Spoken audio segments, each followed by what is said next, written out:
how to differentiate inverse hyperbolic functions. Now the three hyperbolic functions that we have are sine s, cos s, and tan s, and their inverse are, this is sine inverse of s, we have cos inverse of s, and the tan inverse of s. Now the question is, how do we differentiate inverse hyperbolic functions? Take for example, you are given y is equal to sine inverse of s, and you are asked to differentiate this, that is, find the derivative dy ds. dy ds. Now, how do we differentiate y is equal to sine inverse of s? Solution. Just like inverse trigonometric functions, there are three steps in differentiating your inverse hyperbolic function. The first step is, this is an inverse statement, y is equal to sine or sine inverse of s is an inverse statement. So the first step is, write this inverse statement as a direct statement. That is, if y is equal to sine inverse of s, then s is equal to sine y. Sine y. So first of all, write this inverse statement as a direct statement. Now the next thing is to differentiate s with respect to y to get your ds dy, so that this becomes ds dy is equal to, now is to differentiate sine y. If you differentiate sine, it will give you cos. So that means the derivative of sine y is going to give us cos y. So that our ds dy is equal to cos y. If ds dy is equal to cos y, this implies that our dy ds is going to be 1 over cos y, because the dy ds is not the reciprocal of ds dy, which is going to give us the reciprocal of this. It's going to give us this. Now the last step to apply is express this cos y in terms of s. And how do we do that? You recall from your hyperbolic identity. Now from our knowledge of hyperbolic identity, we have that cos square y minus sine square y is equal to 1. Now, cos square y minus sine square y is equal to 1 from our knowledge of hyperbolic identity. So this implies that making cos square y the subject of the formula, cos square y is equal to taking sine square y to the other side, becomes sine square y plus 1. So our cos square y is equal to sine square y plus 1. So that cos y is going to give us square root of sine square y plus 1. Because to get only cos y is to take the square root of both sides. If you do that, this square root and this square will cancel, so that you are left with cos y is equal to square root of this. Remember that this can also be written as, this is the same as saying sine y all square is the same as sine square y plus 1. Okay, so we are saying our cos y will give us this. But recall from here we said our s is equal to sine y. So that means wherever I see sine y here, I can replace it with s. So that this one is the same as saying, instead of sine y, our sine y is s. So this is s squared plus 1. So that our cos y is the same thing as this, by expressing this in terms of s. So what we are saying in essence is our dy ds, which is equal to this, our dy ds, which is equal to 1 over cos y, can be written in terms of s as y 1 over, instead of cos y, our cos y is this. So it's going to be square root of s squared plus 1. So in a summary, the derivative of sine inverse of s will give us 1 over square root of s squared plus 1. Similarly, given that, let's take another example now. Given that y is equal to cos inverse of s, find the derivative, that is differentiate this dy ds. Solution. We said the first step is write the inverse statement as a direct statement, so that here y is equal to cos inverse of s can now be written as s is equal to cos y. So the first step is write the inverse statement as a direct statement. Now the next step is differentiate this direct statement, s is equal to cos y.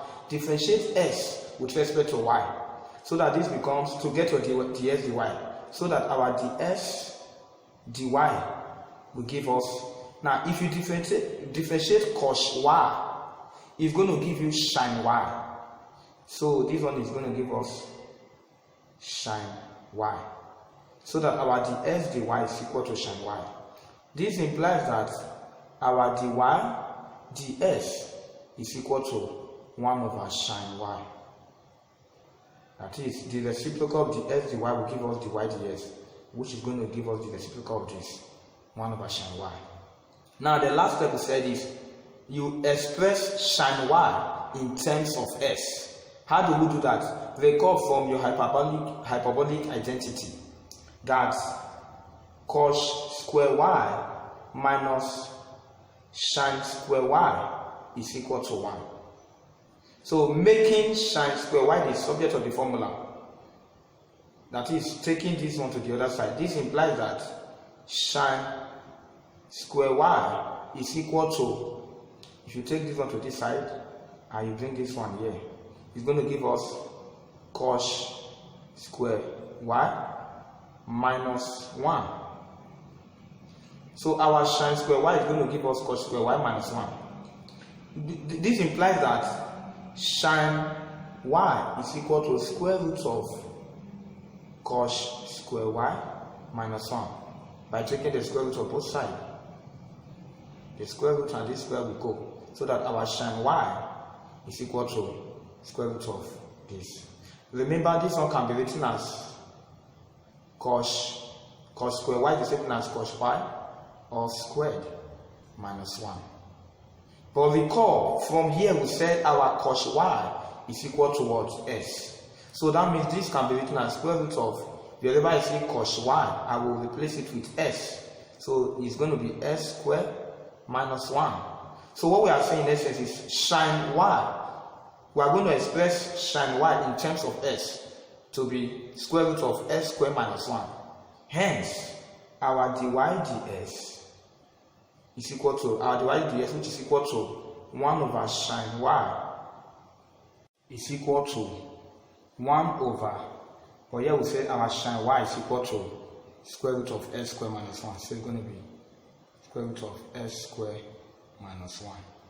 So in a summary, the derivative of cos inverse of s is going to give us 1 over square root of s squared minus 1. Also, let's take the last example. Given that y is equal to tan inverse of s, now we want to differentiate this dy ds. Solution. We said the first step is write this inverse statement as a direct statement, so that y is equal to tan inverse of s can now be written as s is equal to tan y. S is equal to tan y. Now the next step is differentiate this direct statement, that is, differentiate s with respect to y to obtain your ds dy. So if s is equal to tan y, that means our ds dy is going to give us, now if you differentiate tan y, it's going to give us sec square y. If you differentiate tan y, it will give us sec square y. So that our ds dy is equal to sec square y. So this implies that our dy ds is equal to the reciprocal of sec square y, 1 over sec square y. Our dy ds becomes this. Now the last step is express sec square y in terms of s. How do we do that? recall from your hyperbolic identity that sec square y is equal to 1 minus tan square y. So, and remember, this will can be written as 1 minus tan square y, the same as saying tan y all squared. So we are saying that our sec square y can be written as 1 minus tan y all squared. But recall, from here we said our s is equal to tan y. So that means this can be written as 1 minus, in place of tan y, we replace it with s squared. So our sec square y is the same thing as 1 minus s squared. Therefore, our dy ds, which is equal to this, 1 over sec square s, can be written as 1 over, substituting this with this now, 1 minus s squared. So in a summary, the derivative of tan inverse of s is equal to 1 over 1 minus s squared. Thank you very much.